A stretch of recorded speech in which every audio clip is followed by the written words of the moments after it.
Alabama. Let's talk about Alabama. And Brian Kelly, very upset at Nick Saban in Alabama after Saban had former player Trent Richardson and other ex-Alabama players practice with the team to help them prepare for their game against LSU.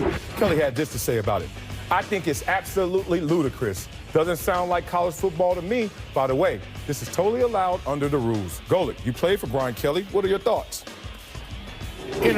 Listen. Don't give me the Notre Dame gloves. I'm not going to give you the Notre Dame I played for Notre Dame. I don't want that. Give me your objective opinion. You work at ESPN now. Listen. I'll give you the facts here. And listen, I think it sounds like a bit of whining right here, right? Because everyone's allowed to do this. This is under the rules for everyone. What I will say is it seems strange as a practice, right? That the NCAA, with everything that they restrict for a lot of these teams, is going to allow this, which seems so off the wall. It's something that's really just come into play or that we've seen happen this year. Marshawn Lynch practiced with Cal when they were in Australia, getting some scout team reps for them. Blake Sims was back with Alabama when they were getting ready for Texas A&M. So this is something we've seen teams start to exploit this year. I'm wondering where it's been before and how the NCAA has really allowed this to happen. But as far as Brian Kelly's complaint, this is a level playing field. We can all do it.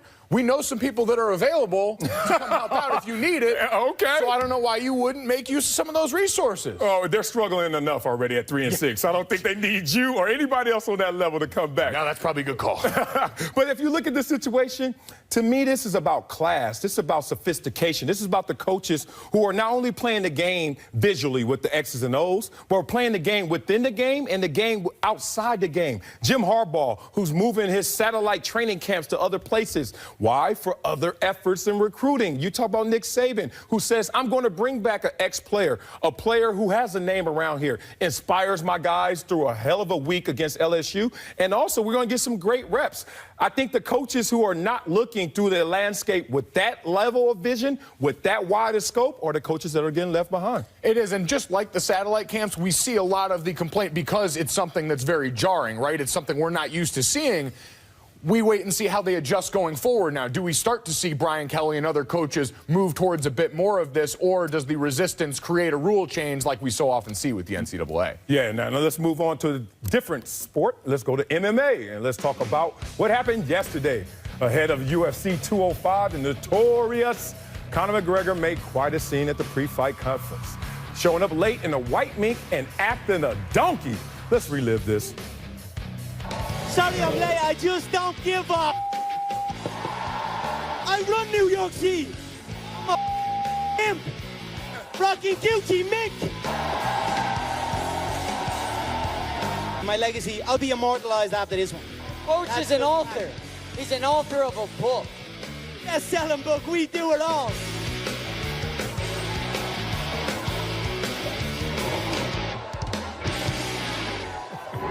Now, I'm supposed to ask, do we still enjoy this? But I think that's a dumb question because absolutely I love this. You talk about a guy who could bring you hype on a Friday and then bring you hell on Saturday. He lives up to the billing. He brings all this energy to a point where I'm interested in the entire card where I see a Conor McGregor come out there with that level of excitement. We talk about it in all sports, our sport, the NFL. What are guys complaining about? They can't have fun. They can't have excitement. We are grown men playing a kid's game. And if you're in the MMA or you're in NFL or any sport, when you see that level of energy, it's contagious. Gotta love it.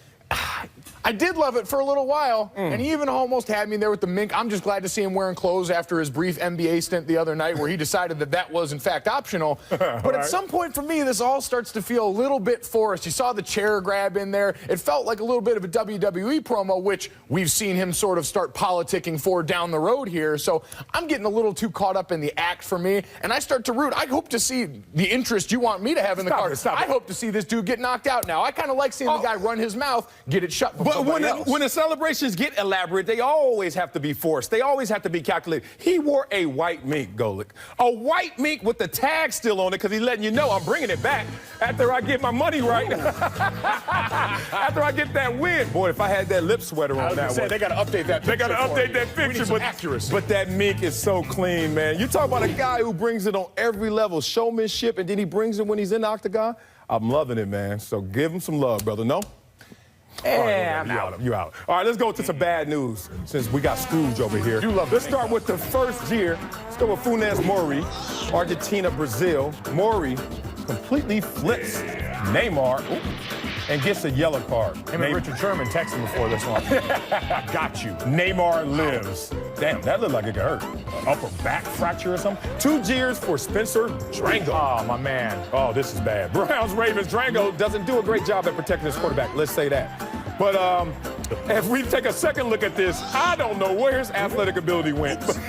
He just sort of like glitched right there. The computer system was fried. He saw it happening. That's stop shuffling. That's a guy living too much in the playbook. And 3 jeers for South American soccer. Check out this ridiculous. Get off me.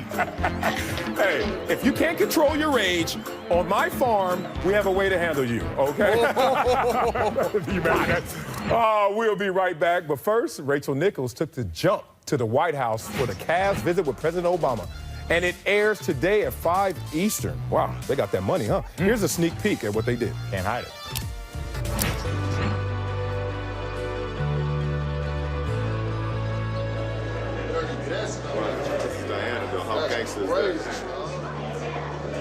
Finally get to meet the president and first lady. I don't know. It's kind of weird. You did put a shirt on for the occasion, like President Obama asked you to. Yeah. Oh, of course.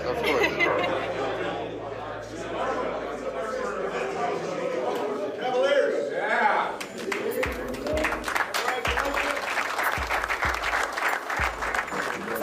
Great job. Nice to see you. Speaking of old guys who can still hoop.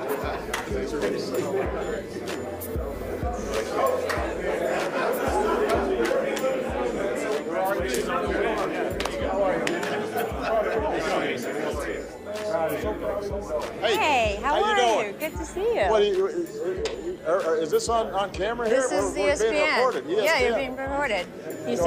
Can you say what these White House visits mean to you, to have all these sports teams come in over the years? It's so much fun, and it's especially great for the staff and people who work in government who are crazy fans to be able to meet the heroes and cheer them on. Do you know any crazy sports fans? Oh, No. no. You ready to go, guys? You ready to roll? So, from the 2016 World Champion Cleveland Cavaliers, we wanted to present this 16 Obama jersey. I like this. Come on, guys. Now, the other thing is, though, these sleeves get tight. Can I tear these out? I'll show you exactly how to do it. All right. Well, why don't we strike the podium here so we get a better picture? Team, come on up.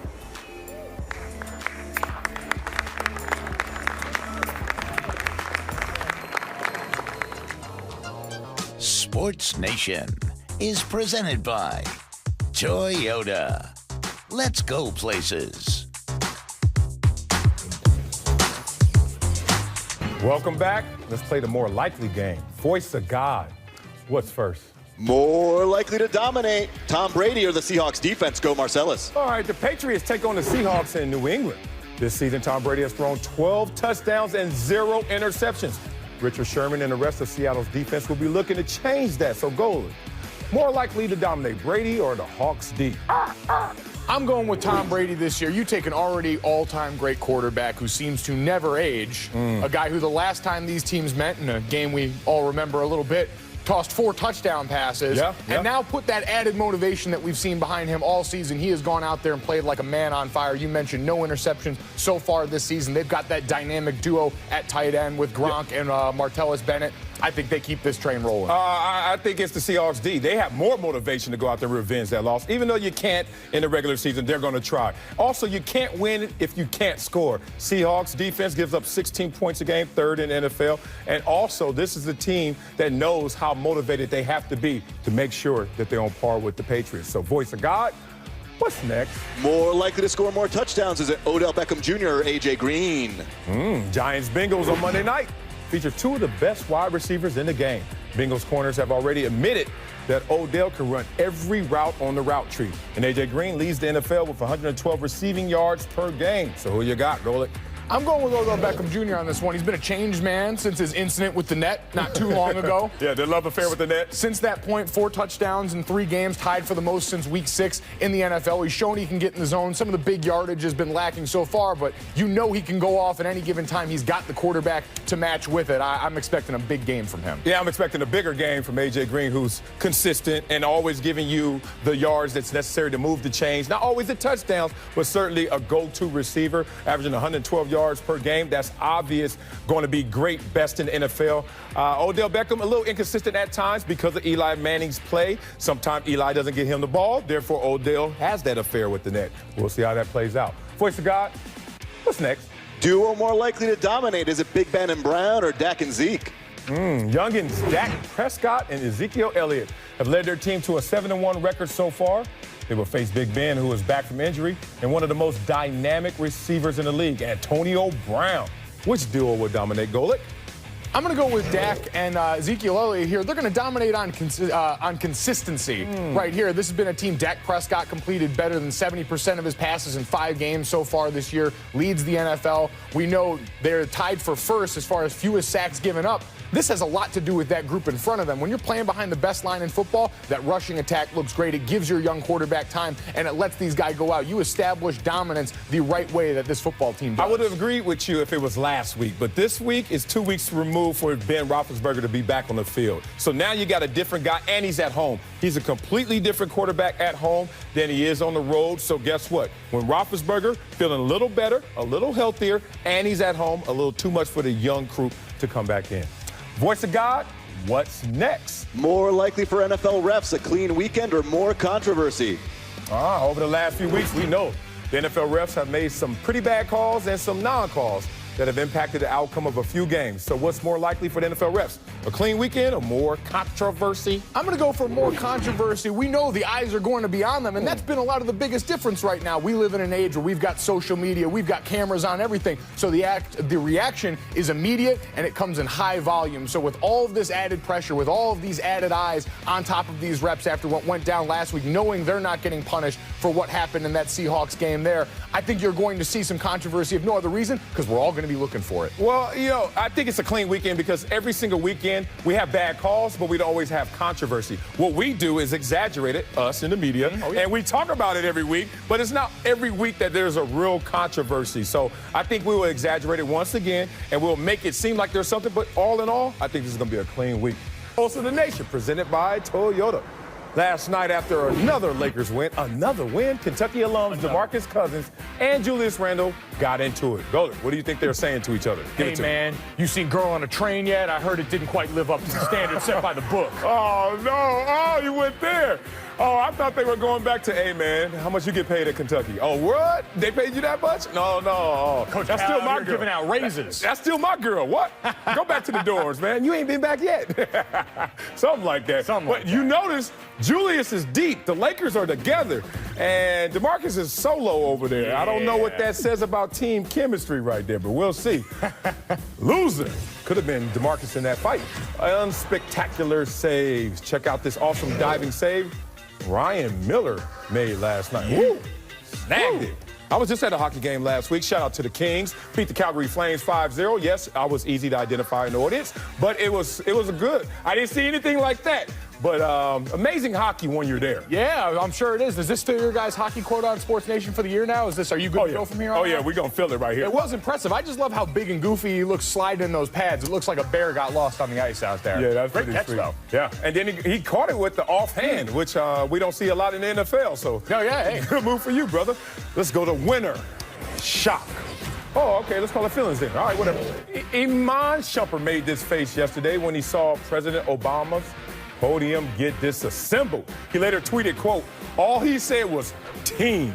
Hashtag he the man. Golick, is this level of shock justified? Oh, it absolutely is. You saw what he did to a table with just one word. He's thinking, imagine what he could do to me if I slip up. So he's making sure he minds his P's and Q's while he's in front of the president. I mean, he's getting that King Joffrey Joffrey on Oha. I mean, all he did was that, and Oha just came out and just took the entire podium. Insane. Yeah, we missed that. We missed the rose petals. That was off on the other side of the camera out there. I mean, Obama's got to flex his muscle. He only got, 6 weeks left? Got to do it, brother. Exactly. I ain't mad at you, man. Loser. Haslam's face. Ooh. Dwayne Wade returned to Miami and blew chalk in Udonis Haslam's face before the game began. Golic, what do you think about that? I don't know if Udonis is the guy I want to do. I know they got the history there, but you're on opposing sides now. We talked about how Pat Rowley is, you're either with me or against you. I got to imagine Haslam falls into that same vein. So, but I wonder if he was torn. Like, part of him was like, oh, this is cool, but part of him was like, damn, Riley's going to watch this and get mad at me. So I don't know which way to fall. But I know who wasn't with that. Winslow, Justice Winslow, was not playing in games. Dwayne Wade tried to walk up to him and say, what's up, youngster? He was like, nah, old man. Not that kind of party anymore. So play too much. Losers. Go with the Mets fans. Bartolo Colon is reportedly signing with the Atlanta Braves, bringing an end to a very special era in Mets baseball. Oh, Golic, how sad should Mets fans be? I feel like they need to turn on that Sarah McLachlan music right now and just hit the sad B-roll of great Bartolo moments. It's rare that you get to see a fat man do the feats of athleticism that he's accomplished in his sport. They will long look back fondly on these memories. We're going to miss him. Big sexy, Bartolo. Big sexy, big chunks, man. Another guy who says don't let the fat fool you, man. Yes. He's been out there balling for a long time. But, hey, at least he's not retiring from the sport, just moving on to a different place, different market, but we'll still get to see him go get it, huh? Yeah, a little change of scenery. We got two guys up here that can appreciate feats of fat excellence out there on the field. You ain't lying. I tell them all the time. All right, size me up if you want. Never mind. I think we spoke too soon, That's big guy. That's foul right there. That's foul. Oh, that's it from L.A. We'll see you next week. Beadle, hopefully to see you here, too. Stop taking Fridays off. 3 days.